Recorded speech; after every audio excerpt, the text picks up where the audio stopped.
Assalamualaikum warahmatullahi wabarakatuh. Wahai saudaraku, Ana ingin menceritakan sesuatu pengalaman yang baru Ana alami sekitar 2 jam yang lalu.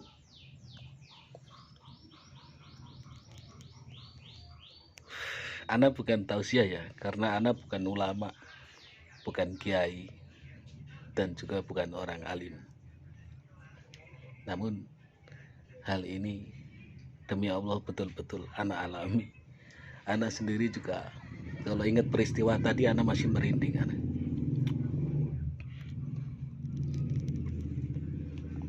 Sekitar jam 12:30 Ana nongkrong di samping petilasan Eyang Kumis Berem. Posisinya itu di bawah makam Eyang Mangkubumi, dekatnya makam Eyang Sanggadipati Kertamana. Wah saudaraku, Ana habis ziarah di makam Eyang Geleng Pangancingan. Ana langsung naik ke atas ke tempat Eyang Jaga Satru. Lalu Ana masuk ke lokasi Eyang Kumis Berem. Terus Ana mandi di sungai deket musola di mana Kanjeng Syekh Siti Jenar Moksa. Terus Ana nengok makam Eyang Mangkubumi. Lalu Ana nongkrong di warung. Di sana ada sebuah warung deketnya makam Eyang Mangkubumi. Ana pakai kaos ini, wahai saudaraku. Ana pakai kaos ini. Ana juga pakai celana jeans. Intinya Ana tidak memakai baju yang gamis atau berjubah, enggak, karena Ana bukan ulama, Ana bukan kiai.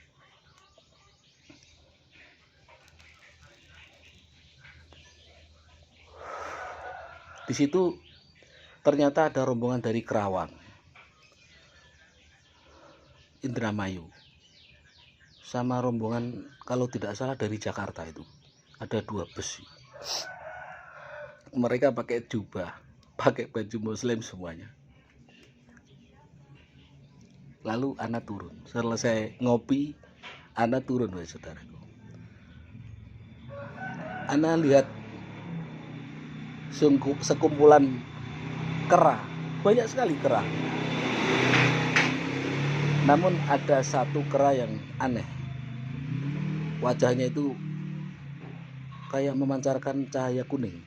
Yang jelas yang satu itu bukan kera biasa. Ana kan sebelumnya bungkus nasi. Rencana mau Ana makan itu nasi. Namun Ana kasihkan di sekumpulan kera tadi. Habis itu nasi Ana kasihkan sekumpulan kera tadi. Tiba-tiba di belakang ada 3 orang mengucapkan salam. Ana lihat yang satu pakai jubah warna hijau, pakai imamah warna hijau juga. Yang satu memakai jubah warna putih, imamah putih, surbannya warna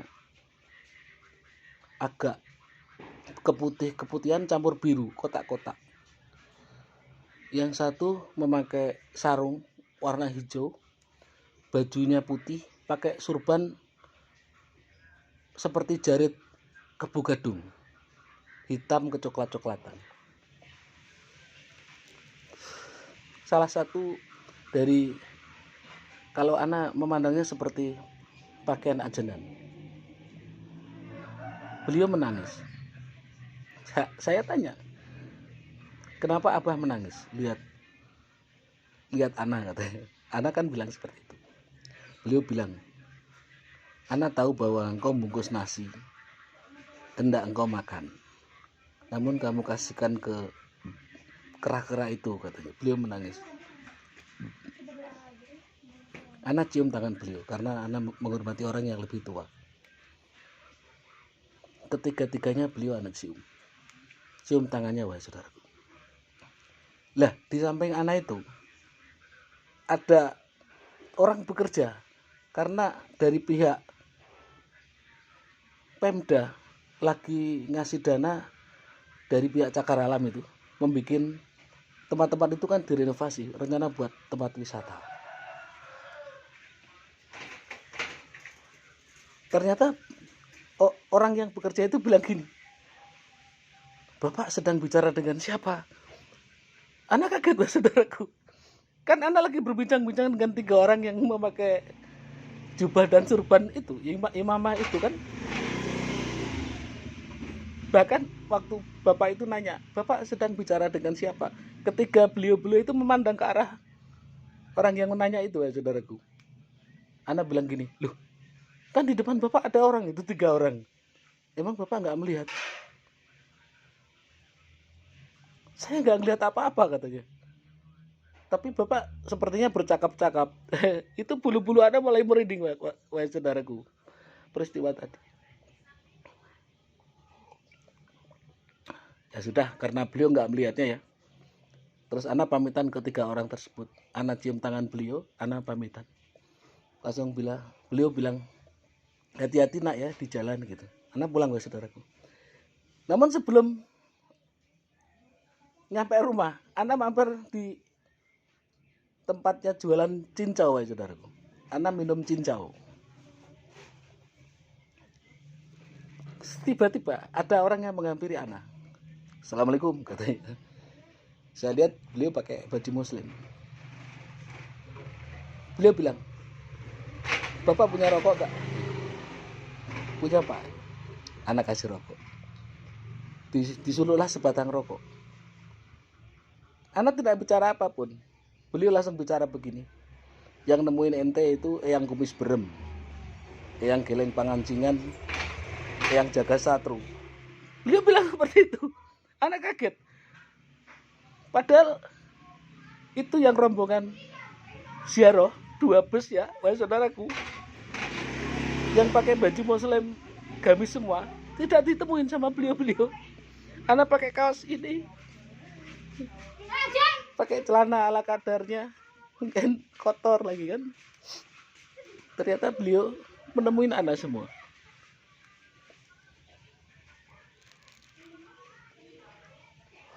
Lalu ada pelajaran apa di balik semua ini, wahai saudaraku? Ana merenung. Ketemulah sebuah ayat kauniyah, ayat yang berupa segala kejadian di alam ini. Ana bisa menyimpulkan hasilnya bahwa ajining diri sekolati, kehormatan diri seseorang itu tergantung lidahnya.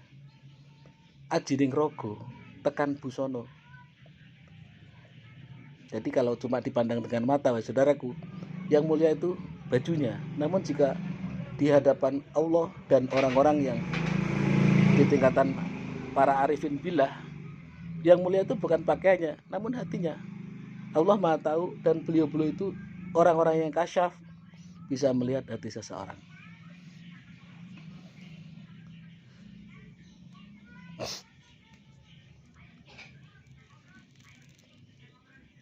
Seandainya, wahai saudaraku, sebuah kemuliaan dapat dinilai dari pakaian, dari lisannya, tentulah beliau-beliau yang memakai baju-baju gamis, pakai jubah dan imamah itu yang ditemuin sama orang-orang yang disiaroin itu. Memang untuk para kekasih Allah yang telah meninggalkan dunia ini, apalagi yang moksa hanya pindah dimensi, diberikan keistimewaan oleh Allah untuk menemui orang-orang yang masih hidup. Itu pelajaran yang anak temuin pada sekitar 4 jam yang lalu ini, wahai saudara. Bukti nyata anak cuma pakai kaos ala kadarnya. Anak juga ibaratnya tidak sekonyong-konyong, lalu tujuan utamanya apa. Anak memang nggak punya tujuan. Orang anak hanya niat silaturahim ke beliau-beliau, lalu anak ngopi di tempat tersebut. Ternyata beliau menemuin anak ketiga-tiganya. Yang kumis berem, beliau memang seorang syekh. Yang jaga satru, dan Eyang Mangkubumi. Ketiganya itu beliau adalah syekh semua. Hanya beliau semuanya tidak mencintai keduniawian. Beliau bertapa di tempat tersebut moksa. Dan termasuk Eyang Mangkubumi atau Eyang Sambernyowo, Eyang Sanggadi Pati Kertamana itu adalah sahabat karib Eyang Syekh Siti Jenar atau Said Hasan Al-Haddad.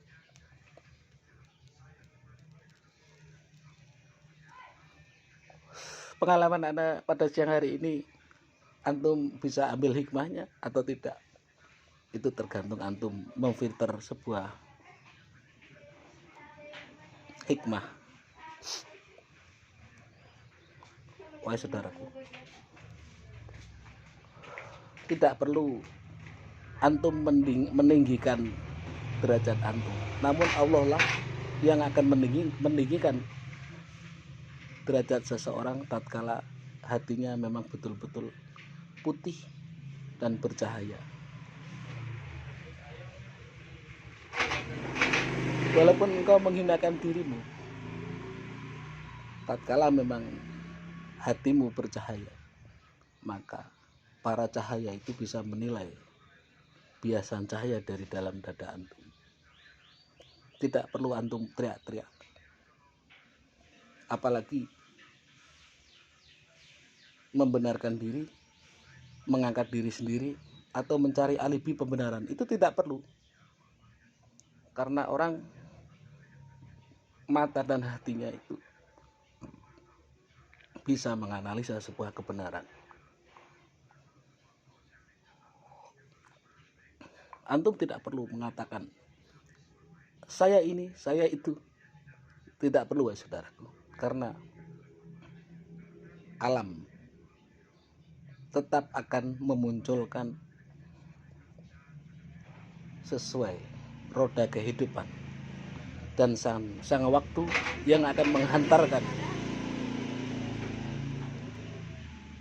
Walaupun antum mengatakan anak bukan siapa-siapa, anak orang hina,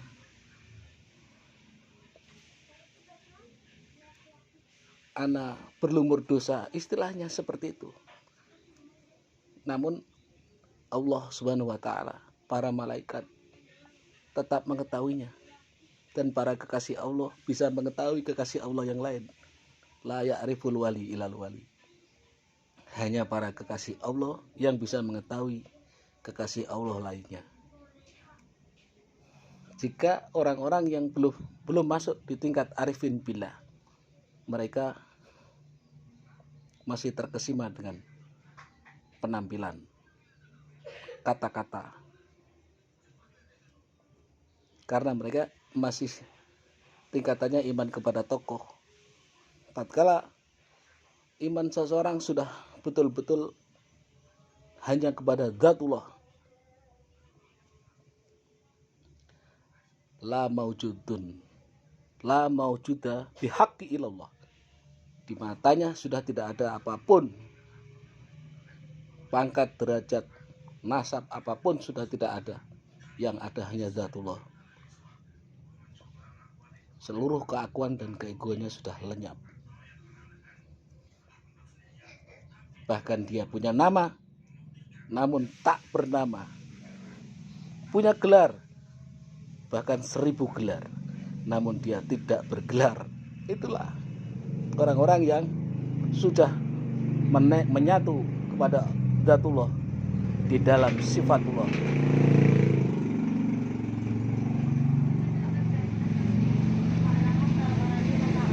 Walaupun dia tidak dikenal oleh manusia, namun orang-orang yang demikian dia sudah heboh diperbincangkan di langit. Walaupun kata tidak terucap dari lisannya, hanya terdetik di hatinya, bumi, langit, alam akan mendengarkan apa yang terdetik di hatinya, karena dia sudah menyatu dengan Zatullah di dalam sifatullah. Kun, kata dia sudah menjadi kata Allah yang ada. Kerentek, tahu kerentek? Niatan di dalam hatinya yang belum terucap itu namanya kerentek. selalu fayakun terjadi, dan terjadilah karena dia sudah menyatu kepada Dzatullah di dalam sifatullah. Semoga ada manfaatnya wahai saudaraku. Ana mengucapkan ini demi rasa sayang ana kepada antum di seluruh jagat raya ini. Hanya hati-hati yang hidup yang bisa menangkap ucapan ana ini, terkecuali bagi yang jahil ghairu ma'dun.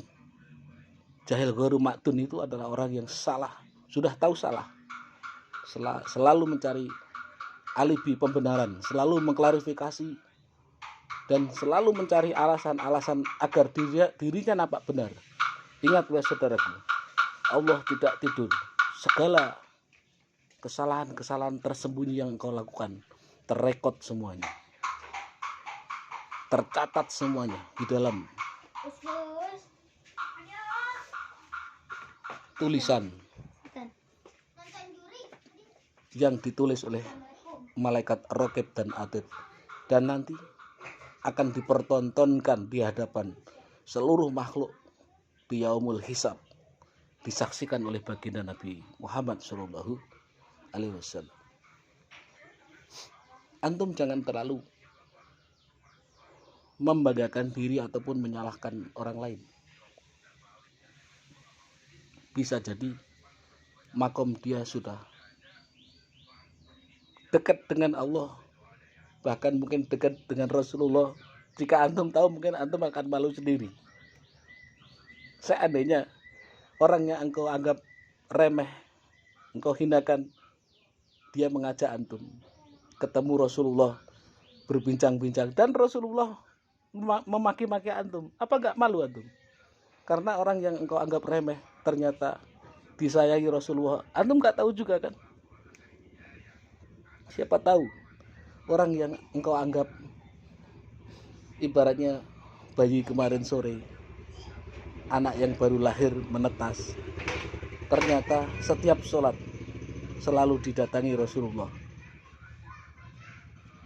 Sehabis sholat selalu ditengok Rasulullah, antum tidak tahu juga kan? Semoga ada manfaatnya. Rahayu semuanya, rahayu, rahayu, rahayu. Assalamualaikum warahmatullahi wabarakatuh.